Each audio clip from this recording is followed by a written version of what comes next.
আপোনাৰ বাৰু পেটটো ওলাইছে নেকি? এই পেটৰ চৰ্বি বঢ়াটো যে অকল দেখিবলৈ বেয়া তেনেকুৱা নহয়। এই একেই চৰ্বি আপোনাৰ হাৰ্টত গৈ জমা হয়, আপোনাৰ লিভাৰত জমা হয় আৰু বডিৰ বিভিন্ন অংগত গৈ জমা হয়। আৰু তাৰ ফলত হয় ডায়েবেটিছ, ব্লাড প্ৰেছাৰ বাঢ়ে, হাৰ্ট এটেক হয় আৰু ফেটি লিভাৰৰ দৰে সমস্যাত দেখা দিয়ে। ইয়াৰ উপৰিও কলৰেক্টেল কেঞ্চাৰ, পেনক্ৰিয়াটিক কেঞ্চাৰৰ দৰে মাৰাত্মক বেমাৰো এই কাৰণত হ'ব পাৰে। নমস্কাৰ, মই ডক্টৰ হৃদয়জ্যোতি ডেকা।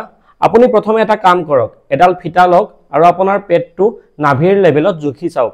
আপুনি যদি পুৰুষ হয় তেতিয়াহ'লে আপোনাৰ যদি 90 সেণ্টিমিটাৰতকৈ বেছি হয় আৰু এজনী মহিলাৰ যদি 80 সেণ্টিমিটাৰতকৈ বেছি হয় তেতিয়াহ'লে এই ভিডিঅ'টো আপোনাৰ কাৰণে। এই ভিডিঅ'টোত আমি পেটৰ চৰ্বি কমোৱাৰ কমপ্লিট সলিউচনৰ ওপৰত ডিছকাছ কৰিম। আপুনি কি খাব লাগে, কেতিয়া খাব লাগে, কি খাব নালাগে, কোনবোৰ এক্সাৰচাইজ কৰিব লাগে, কোনটো সময়ত কৰিব লাগে, এই সকলোবোৰ আমি এই ভিডিঅ'টোত ডিছকাছ কৰিম। ভিডিঅ'টো একেবাৰে শেষলৈ চাব আৰু মনোযোগেৰে চাব। ইয়াৰ সলিউচন কি? প্ৰথমে আপুনি টাৰ্গেট কৰক যে আপুনি সপ্তাহত 1 কেজি কৰি ওজন কমাব। আপোনাক মই গ্যাৰান্টি দিছোঁ এই ভিডিঅ'টোত কোৱা কথাখিনি যদি আপুনি সব মানি চলে তেতিয়াহ'লে এই 1 কেজিকে ওজন কমাটো সাইন্টিফিক্যালি পসিবল হয়। তাৰ কাৰণে আপুনি আজি আপোনাৰ ওজনটো জুখক আৰু সেই ওজনটো কমেন্ট কৰক আৰু প্ৰত্যেক সপ্তাহত আজিৰ দিনটোত আপোনাৰ ওয়েট কিমান হৈছে আপুনি কমেন্ট কৰি যাওক। যেতিয়া আমি লগাতকৈ বেছি খাওঁ তেতিয়া বডিয়ে আমাৰ সেই এক্সট্ৰা এনাৰ্জিখিনিক আমাৰ পেটৰ এৰিয়াত ফেট বা চৰ্বিৰ ৰূপত জমা কৰি ৰাখে। বডিয়ে ভাবে যেতিয়া আমাক এক্সট্ৰা এনাৰ্জিৰ প্ৰয়োজন হ'ব তেতিয়া সেই ফেটখিনি ইউজ কৰিব, কিন্তু আমিতো এনি টাইম খায়েই থাকোঁ। সেইকাৰণে কেতিয়াও সেই এক্সট্ৰা এনাৰ্জিখিনি প্ৰয়োজনেই নহয় আৰু এনি টাইম খাই থকাৰ ফলত আমাৰ পেটত যি এক্সট্ৰা চৰ্বি থাকিলে তাক কেতিয়াও বডিয়ে ইউজে নকৰিব। ই বাঢ়ি বাঢ়ি পেটটো আৰু বেছিকৈ ওলাই যাব। আমি দিনটোত যি খাওঁ ই প্ৰথমে চুগাৰ বা গ্লুক'জলৈ কনভাৰ্ট হয়। এই গ্লুক'জটো আমাৰ বডিৰ চেলবোৰে ল'বৰ কাৰণে আমাক ইনচুলিন নামৰ এটা হৰমনৰ প্ৰয়োজন হয় আৰু এই ইনচুলিন হৰমনটো বেছিকৈ দিনৰ ভাগত এক্টিভ হৈ থাকে। আৰু যদি আপুনি ৰাতি খানা খায় তেতিয়া কি হয়, এই ইনচুলিনৰ আমাৰ এক্টিভিটিটো কমি যায় আৰু তাৰ ফলত সেই একেইখিনি খাদ্য হজম কৰিবৰ কাৰণে ইনচুলিন বেছিকৈ প্ৰডিউচ কৰিবলগীয়া হয়। আৰু আপুনি বেছিকৈ খোৱা আৰু আপোনাৰ এই বেছিকৈ ইনচুলিন সিক্ৰেট হোৱাটো আপোনাৰ কাৰণ হয় পেটৰ চৰ্বি বঢ়াটো। সেইকাৰণে প্ৰথম আৰু আপোনাৰ মোষ্ট ইম্পৰ্টেণ্ট কামটো হ'ব আপুনি যিয়েই খায় যাতে আপুনি সেই দিনৰ 12 ঘণ্টাৰ ভিতৰতে খায়।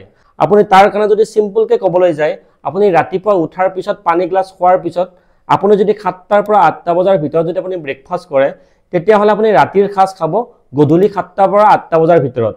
আৰু সেই বাকী যি 12 ঘণ্টা থাকিল, ৰাতিৰ যি 12 ঘণ্টা থাকিল, সেই 12 ঘণ্টাৰ সময়খিনিত আমাৰ বডিয়ে আমাৰ পেটৰ যি চৰ্বি থাকিল সেই তাৰ পৰা এক্সট্ৰা এনাৰ্জিখিনি ল'ব আৰু তাৰ কাৰণেই আৰু তাৰ পিছত লাহে লাহে আপোনাৰ পেটৰ চৰ্বিটো কমি আহিব। আৰু সেই ৰাতিৰ 12 ঘণ্টাৰ সময়ত আপুনি চেনি নিদিয়াকৈ লাল চাহ খাব পাৰে, গ্ৰীণ টি খাব পাৰে আৰু চেনি নিদিয়াকৈ নেমুৰ চৰ্বত খাব পাৰে।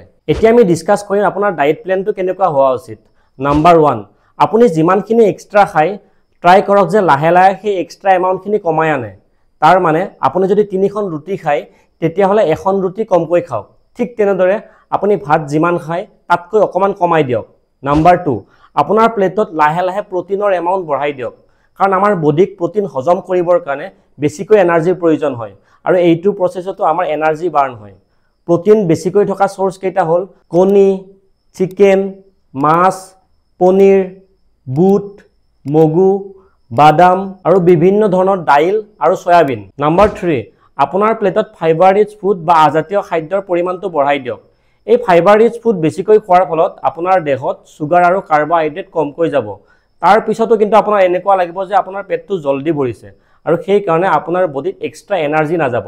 তাৰ কাৰণে আপোনাৰ প্লেটত 3 ভাগৰ 1 ভাগ চালাড ৰাখক, যেনে গাজৰ, তিয়হ, বিট, আপোনাৰ বন্ধাকবি। ইয়াৰ উপৰিও এখন কম তেলত ভজা চব্জি ৰাখক। ইয়াৰ উপৰিও আমাৰ আগতে আইতাহঁতে ধানটো প্ৰথমতে উহাই লৈছিল আৰু তাৰ পিছত চাউল বনাইছিল, যাক আমি পাৰবইল ৰাইচ বুলি কওঁ। আৰু আমাৰ লৱাৰ আছামৰ ফালে তাক উহা চাউল আৰু আপাৰ আছামত কি কয় আপোনালোকে কমেণ্ট কৰি বাৰু জনাবচোন।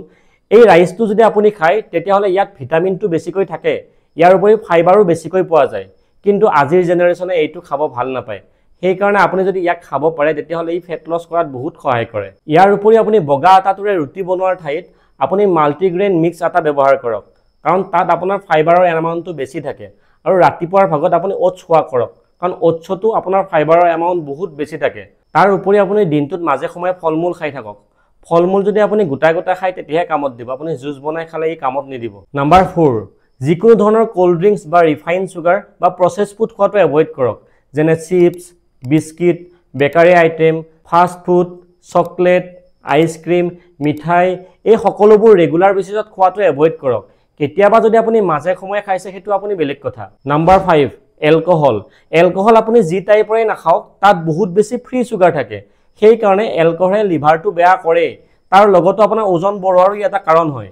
সেই কাৰণে আপুনি ৰেগুলাৰ বেচিছত এলকহল খোৱাটো এভয়েড কৰক।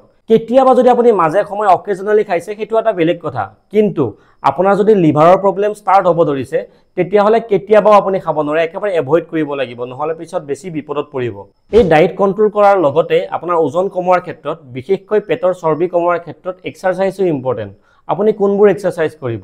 বিশেষকৈ যিবোৰ এৰবিক এক্সাৰচাইজ থাকে, যেনে বেগাই খোজ কঢ়া, চাইকেল চলোৱা, ছুইমিং কৰা, সেই এক্সাৰচাইজবোৰ কৰিলে আপোনাৰ বাহিৰৰ পেটৰ যিবোৰ চৰ্বি আছে সেইবোৰটো কমিবই, তাৰ লগতে ভিতৰৰ আমাৰ হাৰ্টত, লিভাৰত, আমাৰ ব্লাড ভেছেলত যিবোৰ ফেটছ আছে সেইবোৰো লাহে লাহে কমিব, আৰু পিছলৈ heart attack, diabetes, blood sugar বঢ়া, ফেটি লিভাৰ এইবোৰ সমস্যাৰ পৰা আপুনি মুক্তি পাব।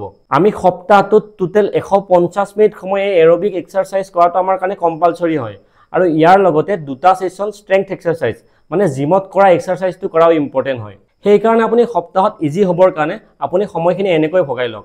আপুনি সপ্তাহত 4 দিন 35 পৰা 40 মিনিট সময় এই এৰবিক এক্সাৰচাইজবিলাক কৰক, টোটেল 150 মিনিট হৈ গ'ল।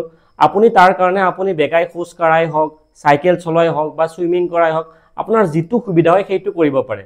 আৰু বাকী 2 দিন আপুনি জিমত এক্সাৰচাইজ কৰক। আপুনি বহুত সময় জিম কৰিব নালাগে, আপুনি যদি এদিনত 40 মিনিট সময় জিম কৰে ই যথেষ্ট হয়।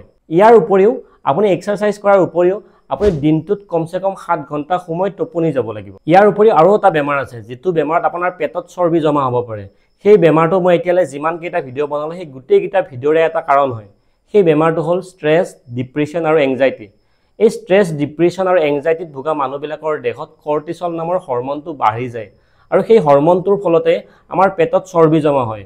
ইয়াৰ উপৰিও যিবোৰ মানুহে এনেকুৱা মানসিক যন্ত্ৰণাত ভুগি আছে, ষ্ট্ৰেছত ভুগি আছে, সেই মানুহবিলাকৰ এনেকুৱা হয় যে বেছিভাগ সময় কিবা সৰু সুৰা বস্তু খাই থাকিব মন যায়, আৰু তাৰ ফলত বডিত বহুত এক্সট্ৰা কেলৰি গুচি যায়। আপুনি যদি এনেকুৱা ধৰণৰ মানসিক সমস্যাত ভুগি আছে তেতিয়াহ'লে আপুনি এই কথাবিলাক আপোনাৰ বন্ধু বান্ধৱীৰ লগত আৰু আপোনাৰ মা দেউতাৰ লগত কথাবোৰ শ্বেয়াৰ কৰক, আৰু আপুনি এই মই আগতে কোৱা এক্সাৰচাইজবোৰ ৰেগুলাৰ কৰক। ইয়াৰ লগতে আপুনি ৰেগুলাৰ মেডিটেশ্যন কৰিব লাগিব।